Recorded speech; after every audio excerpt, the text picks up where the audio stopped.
listen, I've interviewed DA Hochman about this. He says he denies he's biased against Erik and Lyle Menendez.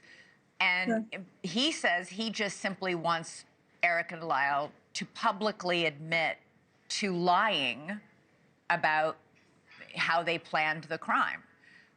He wants them to come clean with what he says are their lies. Let's take I think do we have that soundbite, control room? Let's play that so you can respond.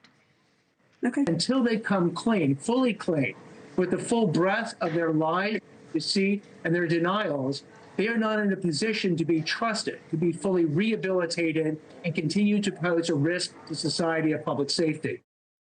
So if that's his position, and he's made that position twice now on my show, and he's said so publicly in a press conference, why don't Erik and Lyle just come out and issue a statement saying, yes, we did in fact lie about these parts of the crime, about it being premeditated. You know, we admit to all these things that we lied about, 2 decades ago, 3 decades ago, during the trial.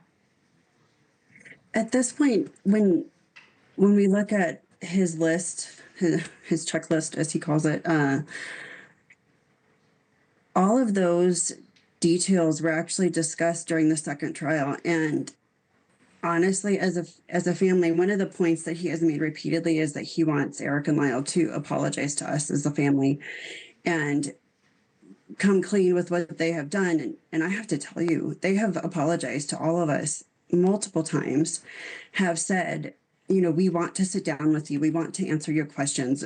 They are willing to talk to us about it. They've never once denied or tried to scapegoat what actions they took. They have absolutely said, this is what we did.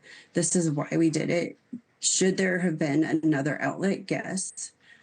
At the same point, I don't know what else Hochman wants, because with the things that he has asked of them to do on behalf of us, the victims, they have done. And they have. I think he's talking more, not what he might have said, the brothers Erik and Lyle have said to you privately, but I think he wants to make a public statement because he did lie to police for many, many months. They staged an elaborate, scene at the murder scene.